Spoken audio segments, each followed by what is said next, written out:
बताएं मैडम, आज कॉन्फ्रेंस आप कर रहे हैं, क्या कारण थी यहाँ पर आ जाने का? सर मेरा नाम अलका भाटिया है। जी सेक्टर 16 में मेरा ओपन यार्ड नाम से एक रेस्टोरेंट था। सेक्टर 16 में सागर रत्ना और पिज़्ज़ा हट के बिल्कुल बीच में बम्बू से बना हुआ रेस्टोरेंट था, जिसे 9 जुलाई को बुरी तरह से जला दिया गया। 9 जुलाई की रात को 2 से 2:30 बजे के बीच में बुरी तरह से जला दिया गया। आपने न्यूज़ पढ़ी ही होगी उसकी सारी, उसमें कुछ भी नहीं बचा। उसी के रिगार्डिंग मैंने आज प्रेस कॉन्फ्रेंस की है।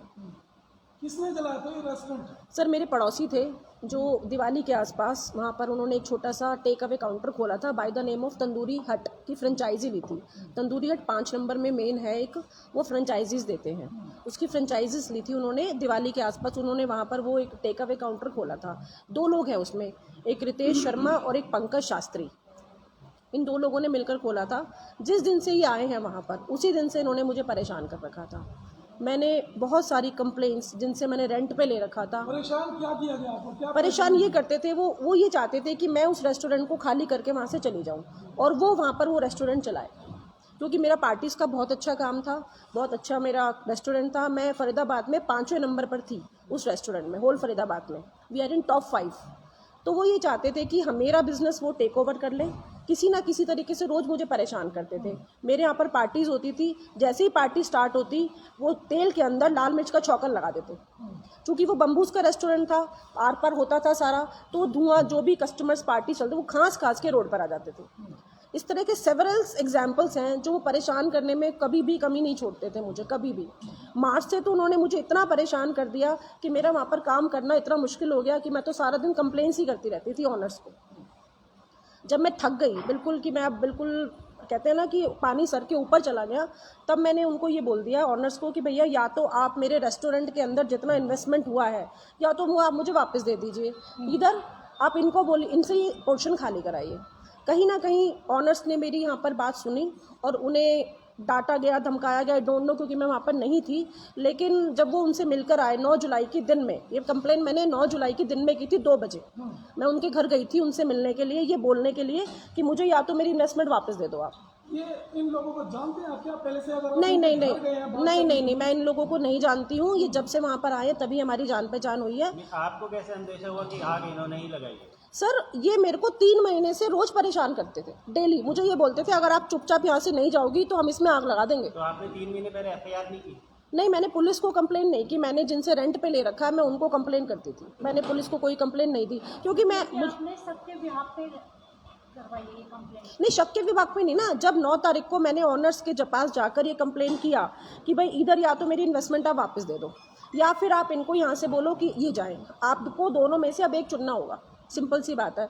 तब ऑनर्स ने मेरा कहीं ना कहीं सपोर्ट किया, जो मुझे लगता है, क्योंकि जब वो रात को ऑनर्स से मिलकर आए तो उन्होंने रात को ही मुझे बोल दिया था कि अब हम तुझे देखते हैं, क्योंकि शायद ये शायद का वर्ड है।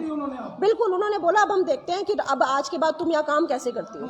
ये 11 बजे की बात है, 11 बजे 9 जुलाई को मुझे ओपन धमकी देके गए कि अब हम देखते हैं कि तुम यहाँ काम कैसे करती हो। 1 बजे के करीब मैं रेस्टोरेंट अपना शट डाउन करके वहाँ से निकली, मेरा स्टाफ निकला और 2:20 पर मेरे पास फ़ोन आता है कि आपका रेस्टोरेंट में कुछ भी नहीं बचा, एक चम्मच भी नहीं बची, पूरा का पूरा जल गया।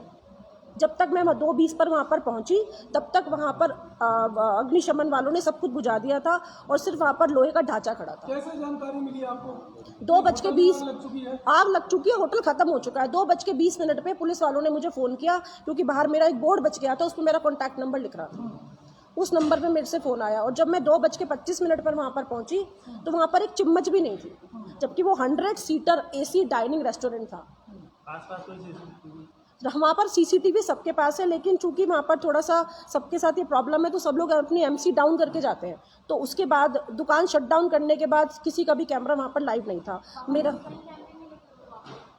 मेरा तो बिल्कुल जल ही गया। DVR मेरे तो बिल्कुल ही जल गए सारे, मेरे तो कैमरेज थे। लेकिन जो पड़ोसीज हैं, जो लाइन है, वहाँ पर सब लोग अपना शट डाउन करके जाते हैं MC, तो उससे वो कनेक्टिविटी कैमरेज की ख़त्म हो जाती है।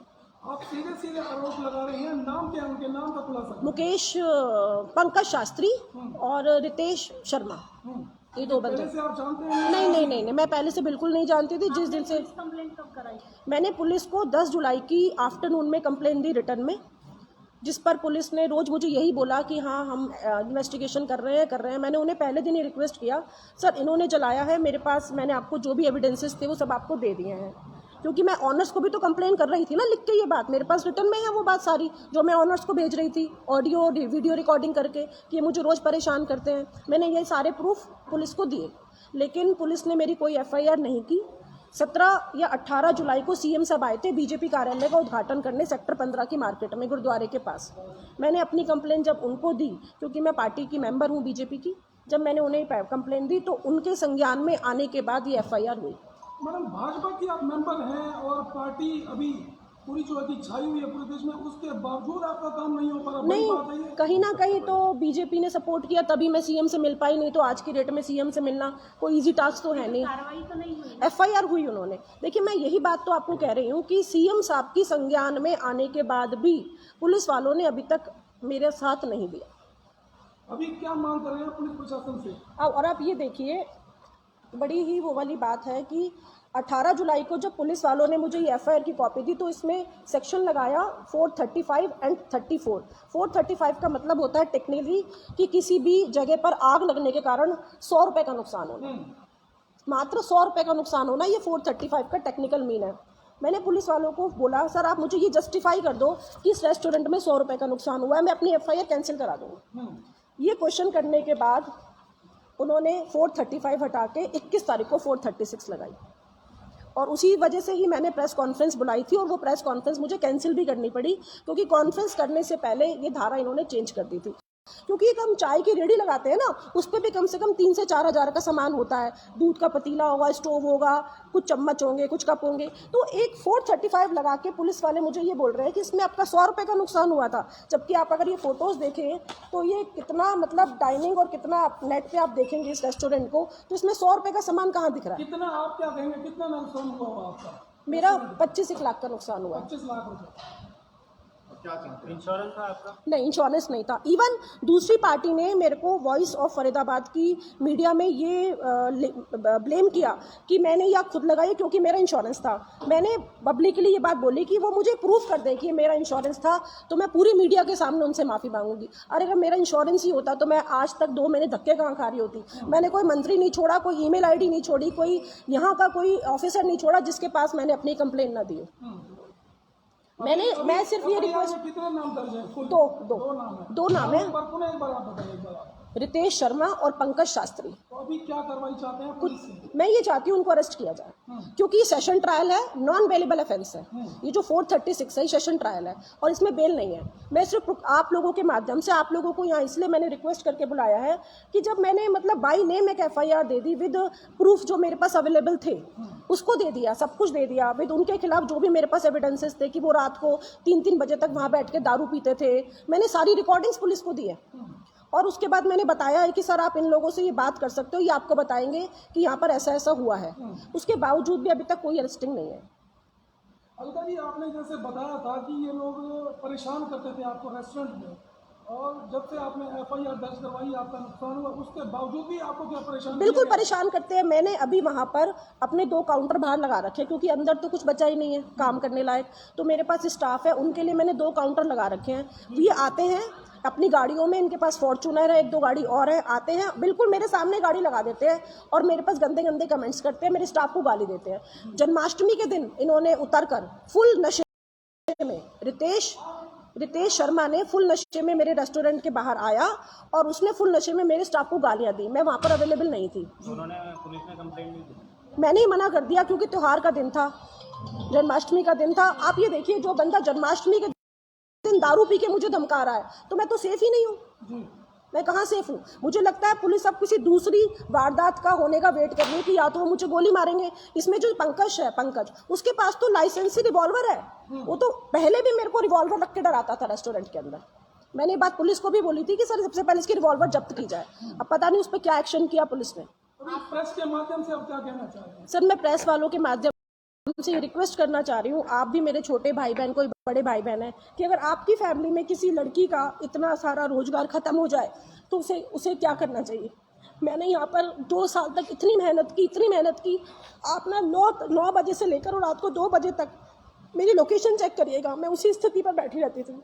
और इन्होंने मेरा सारा सारा रेस्टोरेंट इतनी बुरी तरह से जला दिया।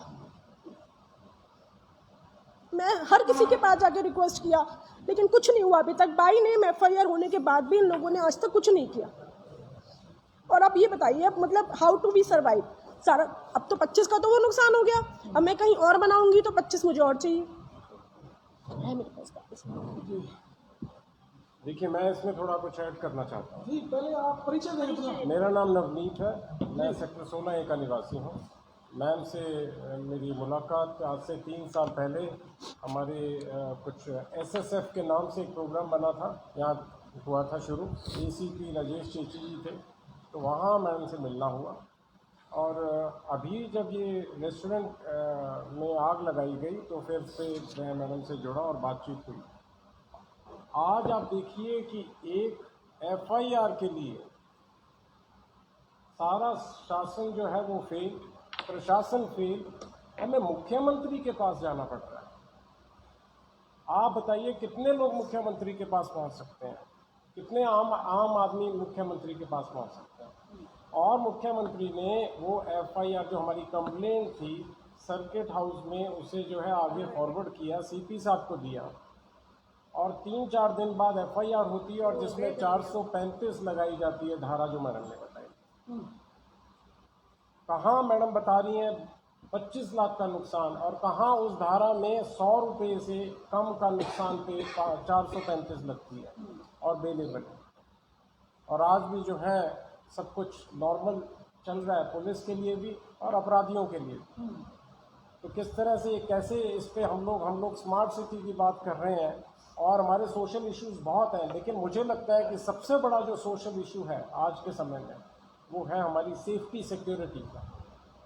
We are not secure in our town. आज भी हमें लड़कियों को, बेटियों को, ये मेरी बेटी साथ में है, आज भी हमें अपनी बेटियों को कहना पड़ता है भाई दिन छिपने से पहले आप आ जाइए। जब बार बार फ़ोन करते हैं कि हाँ जी अभी कहाँ पे हो, अभी कहाँ पर हो, तो हम कौन से, ये क्या, ये जंगल राज है, ये क्या है, आप खुद सोचिए। आप खुलेआम पिस्तौलें लेके गुंडागर्दी, बिल्कुल हमारा जो सेंट्रल फरीदाबाद है, हार्ट ऑफ फरीदाबाद जिसको बोलते हैं हम लोग, वहाँ पे ये सब कुछ हो रहा है। और सारे आसपास चौकियाँ, थाने सब आसपास हैं, लेकिन कोई कार्रवाई नहीं है। ये बहुत दुर्भाग्यपूर्ण है। और मैं समझता हूँ कि यहाँ जब तक हम लोग सही कार्रवाई नहीं होगी, पुलिस के द्वारा सही समय पे कार्रवाई नहीं होगी, ये आगे ऐसे चलेगा।